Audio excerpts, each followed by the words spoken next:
अस्सलाम वालेकुम, मैं हूं इमरान वसीम। नाज़रीन, आर्मी चीफ सैयद आसिफ मुनीर शाह ने जहां बड़ा ऐलान किया है, वहीं साबिक वज़ीर आज़म इमरान ख़ान ने दो अहम फैसले किए हैं। आर्मी चीफ का वो ऐलान क्या है और चेयरमैन पीटीआई इमरान ख़ान ने कौन से दो बड़े फ़ैसले किए हैं, एक तो इसकी तफसीलात आपके साथ हम शेयर करेंगे और फिर एक मुलाकात हुई है, एक बड़ी बैठक हुई है दो अहम शख्सियात के माबैन। इसकी तफसीलात भी आगे चल के आपकी खिदमत में पेश करेंगे। और साबिक़ वज़ीर आज़म नवाज़ शरीफ ने भी एक छोटा सा फ़ैसला किया है, लेकिन उसका इम्पैक्ट बहुत बड़ा है। ये क्या मामला है, इसकी डिटेल भी आगे चल के आप नाज़रीन के साथ हम शेयर करेंगे। तो सबसे पहले जो इमरान ख़ान साहब ने दो अहम फ़ैसले किए हैं, उन फ़ैसलों की तफसीलात आपके साथ शेयर करने से पहले, ये जो नाज़रीन इमरान ख़ान साहब के ख़िलाफ़ तोशाखाना का मुकदमा है, जिसमें ट्रायल कोर्ट ने चेयरमैन पीटीआई इमरान ख़ान के जो एतराज़ात थे उनको रद्द कर दिया था, और जो इलेक्शन कमीशन की कंप्लेंट थी हफ्ते के रोज़ उसको काबिल समात करार दे दिया था। अब वो हफ्ते के रोज़ की समात का जो हुक्मनामा है, जो फ़ैसला है, उस फ़ैसले को जारी कर दिया गया है। 18 सफ़ात का नाज़रीन ये फ़ैसला है। इस फ़ैसले के 4 से 5 सिर्फ जो अहम मंदरजात हैं वो आपके साथ हम शेयर करेंगे, और फिर आपको बताएंगे कि ख़ान साहब ने अब इन तमाम मामलात को लेके, जो कोयटा में वकील के कत्ल का मामला है और ये जो तोशाखाना का अदालत का फ़ैसला है जिसमें उनके ख़िलाफ़ फ़ौजदारी कंप्लेंट को काबिल समात करार दिया गया है, इन दोनों मामलात पर इमरान ख़ान ने क्या फ़ैसला किया है और कौन सा इन दोनों में से एक ऐसा फ़ैसला है जिसमें इमरान ख़ान साहब ने एक बहुत बड़ा ख़तरा मोल लिया है। तो सबसे पहले तो उस फ़ैसले के जो मंदरजात हैं, नाज़रीन, जज दिलावर हमायूं साहब ने अपने फ़ैसले में कहा है कि जहाँ इस्तिस्ना का मामला हो, जहाँ इल्ज़ाम करप्शन का लगे, वहाँ पर किसी को कोई इस्तिस्ना हासिल नहीं। और वो जो एक डेडलाइन की बात की जाती है कि 120 दिन के अंदर ये कंप्लेंट फ़ाइल हो सकती है, लेकिन अगर जहाँ इल्ज़ाम आ जाए, फ्रॉड का इल्ज़ाम आ जाए, करप्शन की बात आ जाए, तो वहाँ पे कोई डेडलाइन वाली बात नहीं रहती। फैसले में कहा गया है कि इस एहतसाब के मामले पर किसी को कोई इस्तिस्ना हासिल नहीं। जहाँ फ्रॉड हो, जहाँ करप्शन हो, वहाँ पे इस्तिस्ना नहीं दिया जा सकता, क्लेम भी नहीं किया जा सकता। और ये कहा गया कि चूँकि साबिक़ वज़ीर आज़म इमरान ख़ान साहब जो हैं प्राइम मिनिस्टर ऑफ पाकिस्तान रहे हैं, पब्लिक ऑफिस होल्डर हैं, तो उनका इस मामले पर जो एतराज़ करना वो बनता नहीं है। और ये कहा गया है इस तहरीरी फ़ैसले में, जो आखिरी कंटेंट आपके साथ शेयर करने जा रहा हूँ, उसमें जज साहब ये कहते हैं कि इलेक्शन कमीशन का मैंडेट है, इलेक्शन कमीशन की ज़िम्मेदारी है कि वो मामलात में, इलेक्शन के मामलात में या जो अरकान पार्लिमान हैं उनके गोशवारों में अगर कुछ ऐसी चीज़ होती है तो करप्शन और करप्ट प्रैक्टिस को ख़त्म करना इलेक्शन कमीशन का आइन और कानून के तहत मैंडेट है। अब ये नाज़रीन फ़ैसला जारी कर दिया गया है। अब इसमें फ़ैसला क्या हुआ है, सुप्रीम कोर्ट में जो इस्लामाबाद हाई कोर्ट के फ़ैसले के ख़िलाफ़ अपील दायर हुई, उस पर नाज़रीन आज भी ज़राए ये बताते हैं कि अभी तक वो जो अर्ली हेयरिंग की इमरान ख़ान साहब की दरख्वास्त है वो चीफ साहब के चैम्बर में पेंडिंग पड़ी है। उस पर बंदियाल साहब ने ताहाल कोई फ़ैसला नहीं किया, लेकिन इमरान ख़ान साहब ने यह फ़ैसला कर लिया कि चूँकि अपील सुप्रीम कोर्ट में हो चुकी है और निचली ट्रायल कोर्ट के फ़ैसले के बाद अब वो अपील गैर मौसर भी हो चुकी है, तो इस कंप्लेंट को काबिल समात करार देने का जो फ़ैसला है उसे कल इस्लामाबाद हाई कोर्ट में चैलेंज कर दिया जाएगा। खान साहब की लीगल टीम के जो अहम एक रहनुमा हैं बैरिस्टर गौहर अली खान साहब, उन्होंने भी ये इस बात की तस्दीक की है कि तोशाखाना में ट्रायल कोर्ट का जो फैसला है उसे कल इस्लामाबाद हाई कोर्ट में चैलेंज कर दिया जाएगा। ये खबर इमरान खान साहब के वकील ने खुद मेरे साथ गुफ्तगू करते हुए उसको कन्फर्म किया है। दूसरा, नाज़रीन, खान साहब ने यह फैसला किया कि जो कोयटा में वकील के कत्ल का मामला है जिसमें बलूचिस्तान हाई कोर्ट ने खान साहब की दरख्वास्त को रद्द कर दिया था। खान साहब गए थे बलूचिस्तान हाई कोर्ट में इन्वेस्टिगेशन के खिलाफ, जो एहतसाब अदालत ने GIT बनाई थी, लेकिन बलूचिस्तान हाई कोर्ट के 2 रुकनी बेंच ने, जिसकी सरबराही chief justice Balochistan high court Naeem Akhtar Afghan साहब कर रहे थे, उन्होंने कहा कि चूँकि मामला इन्वेस्टिगेशन की स्टेज पे है, तहकीकात में क्या चीज़ सामने आती है हमें नहीं मालूम, तहकीकात से क्या निकलता है हम कुछ कह नहीं सकते, तो लिहाजा इन्वेस्टिगेशन में तो हम इंटरफेरेंस नहीं कर सकते। ये फैसला खान साहब ने सुप्रीम कोर्ट में चैलेंज किया। सुप्रीम कोर्ट में इशू ये हुआ कि नीचे बलूचिस्तान में भी 2 रुकनी बेंच था और सुप्रीम कोर्ट में भी खान साहब की अपील पे जो बेंच बना वो भी 2 रुकनी था। तो 2 रुकनी बेंच ने इस केस में खान साहब को इस्तिस्ना देने से इनकार कर दिया।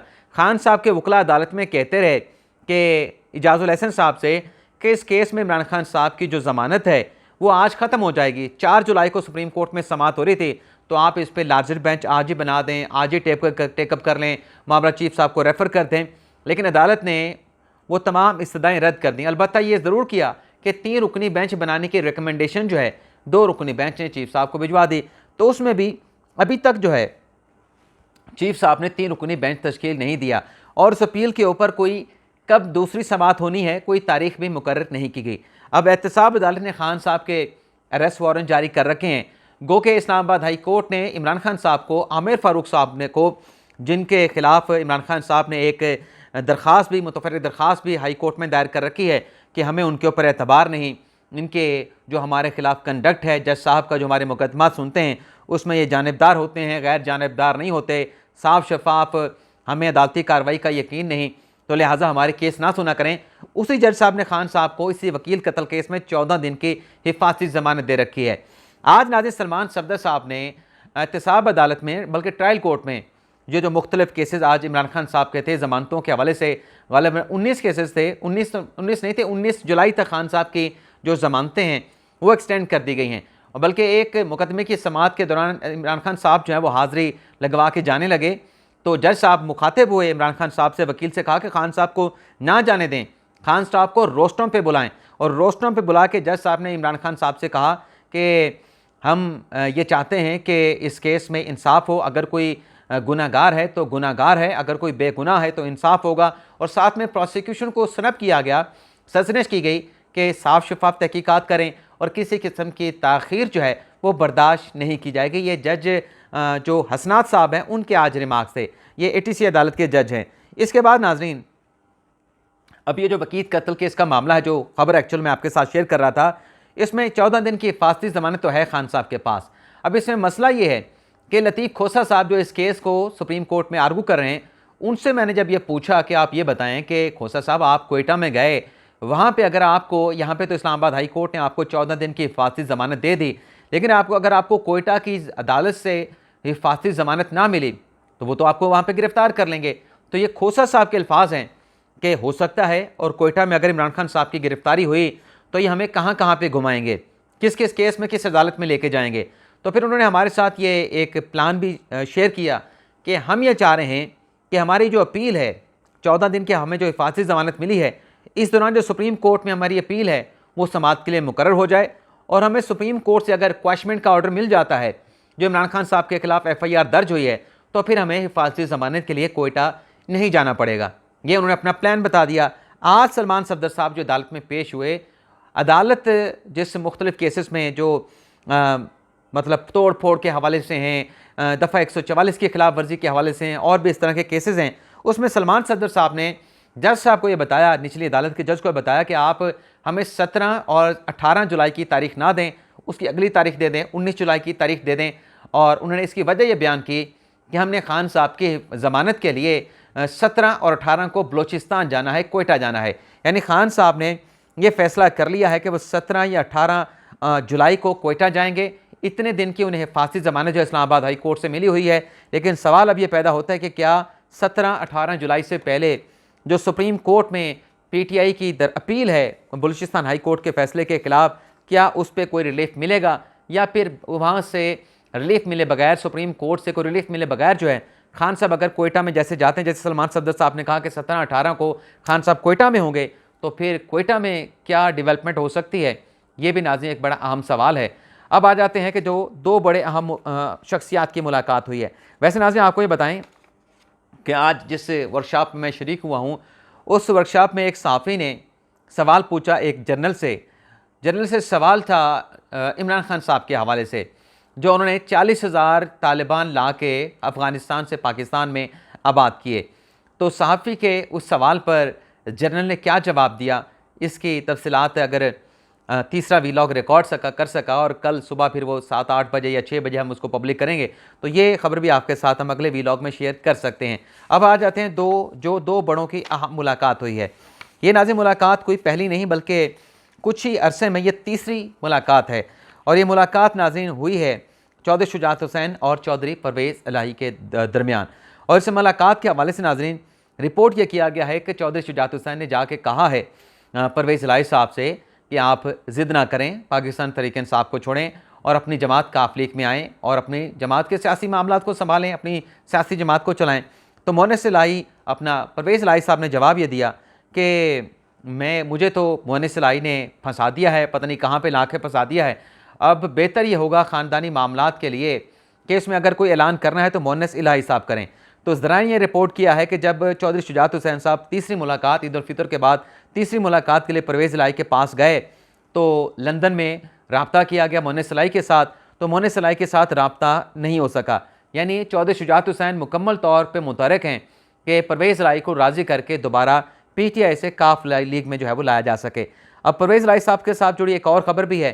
आज लाहौर हाई कोर्ट में सहूलियात ना मिलने पे परवेज़ इलाही साहब की एक दरख्वास्त थी और लाहौर हाई कोर्ट के बेंच के सामने जब परवेज़ इलाही साहब पेश हुए तो उन्होंने बड़ी मानी खेज बात जो है वो जज साहब से की। परवेज़ इलाही साहब ने कहा कि जिस तरीके से इस अदालत ने चेयरमैन PTI इमरान खान को और वाइस चेयरमैन शाह महमूद कुरैशी साहब को ज़मानतें दी हैं, मुझे भी उसी तरीके से ज़मानत पे रिहा किया जाए, मुझे सहूलतें नहीं मिल रही। जब ये बात परवेज़ इलाही साहब ने जज से की तो नाज़रीन अदालत में जो है वो कहकों का फवारा फूट पड़ा। यानी मानी खेज किस्म की बात है। यानी वो इस एंगल से लोगों ने समझा, परसेप्शन मिली कि कोई आउट ऑफ द वे जाके लाहौर हाई कोर्ट ने जो है इमरान खान को और शाह महमूद कुरैशी साहब को ज़मानतें दी। तो परवेज़ इलाही साहब भी अदालत से कह रहे थे कि उसी तरीके से आउट ऑफ द बॉक्स जाके, आउट ऑफ द वे जाके मुझे भी ज़मानत दें, मेरा जेल में गुजारा नहीं हो रहा, मुझे सहूलियत नहीं मिल रही, जेल में कीड़े होते हैं। तो अदालत ने इस दरख्वास्त के ऊपर चीफ सेक्रेटरी पंजाब और IG पंजाब को जो है कल अदालत में तलब कर लिया है। इसके अलावा नाज़रीन आ जाते हैं कि आर्मी चीफ ने क्या बड़ा ऐलान किया है। इमरान खान साहब के 2 फैसले आपको बता दिए। आर्मी चीफ ने नाज़रीन आज एक फूड सेमिनार से इस्लामाबाद में खिताब किया। इस खिताब के दौरान नाज़रीन आर्मी चीफ साहब ने इस बात का ऐलान किया, बल्कि यकीन दहानी कराई है, ख़ुद भी बड़े पूरे यकीन मतलब बड़े पुरएतमाद नज़र आए। उन्होंने कहा कि जो मईशत के हवाले से मायूसी और हौसला शिकनी की जाती है, 1 साल के अंदर हमारी जो मईशत है वो दुरुस्त हो जाएगी। ये बहुत बड़ा दावा नाज़रीन आर्मी चीफ सैयद आसिम मुनीर शाह साहब ने किया है। और साथ में उन्होंने कहा कि जो दूध हमारे मुल्क में मतलब जो दूध की इंडस्ट्री है वो दुनिया में 6ठे नंबर की है। गंदम में हम 7वें नंबर पे हैं। गंदम की पैदावार में रेकोडिक मनसूबा चलेगा तो तांबे की पैदावार में हम दुनिया में नंबर 1 हो जाएंगे। और फिर अंग्रेज़ी में खिताब कर रहे थे क्योंकि वहाँ पे सफारतकार भी कुछ मौजूद थे। अंग्रेज़ी में खिताब करने के बाद फिर आर्मी चीफ ने कहा कि आज मैं मुसलमान के तौर पर भी आपके साथ बात करूँगा। और फिर आर्मी चीफ सैयद आसिम मुनीर शाह साहब ने हैरान किया कि वो कुरानी आयात की तिलावत करते हुए जो पाकिस्तान के हालात हैं उन पे बात करते रहे। आर्मी चीफ ने कहा कि आसिम मुनीर शाह साहब ने कहा कि कुरान में क्या लिखा है। कुरान में लिखा है कि जब मुसलमान के ऊपर मुश्किल आती है, तंगी आती है तो वो सब्र करता है, जब हालात बेहतर होते हैं तो वो शुक्र अदा करता है। तो ये बड़ा एक अच्छा ऐलान किया आर्मी चीफ ने कि 1 साल के अंदर जो है हमारी जो मईशत है उसकी सिमत दुरुस्त हो जाएगी। अब ये ऐलान आर्मी चीफ साहब कैसे कर सकते हैं? इस तरीके से किया गया नाज़रीन, जो इस वक्त हुकूमत मईशत को रिवाइव करने के हवाले से जो भी इक़दाम उठा रही हैं उसमें आर्मी चीफ सैयद आसिम मुनीर शाह साहब की अपनी सोच भी शामिल है, उनका इदारे का इनपुट भी शामिल है। इसलिए इतनी यकीन के साथ, इस एतमाद के साथ जो है आर्मी चीफ साहब ने इतना बड़ा ऐलान किया है। नवाज शरीफ ने नाज़रीन फैसला ये किया है कि जो कल मौलाना फजल रहमान साहब का एक स्टेटमेंट सामने आया जिसमें उन्होंने खदशात का इज़हार किया, तहफ़्फ़ुज़ात का इज़हार किया, जो दुबई में नवाज शरीफ आसिफ अली ज़रदारी के साथ मुलाकात हुई, तो उन तमाम तहफ़्फ़ुज़ात को, उन खदशात को दूर करने के लिए नवाज शरीफ ने फैसला ये किया है कि मौलाना साहब के जो तहफ़्फ़ुज़ात हैं, जो खदशात हैं, उनको दूर किया जाएगा और ये ज़िम्मेदारी वज़ीर आज़म शहबाज शरीफ को सौंप दी गई है। और ज़रा ये बताते हैं कि मौलाना साहब मुसर थे कि जो असम्बली है उसकी मियाद में एक्सटेंशन की जाए, वक्त पे इलेक्शन ना करवाए जाएँ, मामलात को इसी तरह से आगे बढ़ाया जाए। लेकिन पाकिस्तान पीपल्स पार्टी ने कहा कि इलेक्शन वक्त पे होने चाहिए, अक्टूबर या नवंबर में इलेक्शन हो जाने चाहिए। तो इसीलिए फिर जो दुबई में मुलाकात हुई PP और नून लीग के कायदीन के दरमियान, इसमें मौलाना साहब को मदऊ नहीं किया गया था। तो ये एक बड़ा टास्क नवाज शरीफ ने फैसला करके शहबाज शरीफ साहब को दिया है कि आप मौलाना साहब के जो खदशात हैं, जो तहफ़्फ़ुज़ात हैं, उनको दूर करें। तो ये नाज़रीन आज का हमारा वीडियो लॉग। एक और ख़बर भी है नाज़रीन बंदयाल साहब के हवाले से, और उसका ताल्लुक़ जो है वो जनरल फैज़ हमीद, जनरल कमर जवेद बाजवा और इमरान खान के ख़िलाफ़ मामले पे है। तो अगले वीलॉग में उसकी तफ़सीलात भी आपके साथ हम शेयर करेंगे। फ़िलहाल इजाज़त चाहते हैं। अल्लाह हाफ़िज़।